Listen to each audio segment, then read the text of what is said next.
Hello everyone, সবাই কেমন আছে? আশা করি ভালোই আছে। এখানে লাউ করা আছে, লাউয়ের শুক্তা যাই হোক, লাউ ঘন্ট যাই বলে। আর এখানে পটল ভাজি করা হচ্ছে, পটল ভাজি করা হচ্ছে।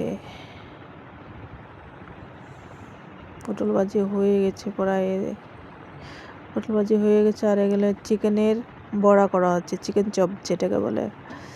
পেঁয়াজ, লঙ্কা, আদা, রসুন, পেঁয়াজ সব কিছুই দেওয়া হয়েছে এখানে। আর চিকেন দেওয়া হয়েছে ছোট ছোট পিস করে, আর সুজি দেওয়া হচ্ছে, চালের গুঁড়ো দেওয়া হচ্ছে। এটা দিয়ে চিকেন বড়া। আর মাংস করা হয়েছে, মাংসর ভিডিওটা করা হয় নাই, অফ অফ ক্যামেরায় করা হয়েছে মাংসটা। মাংসর ঝোল আর চিকেনের বড়া হয়েছে। চিকেনের বড়াগুলো খুবই সুন্দর হয়েছে।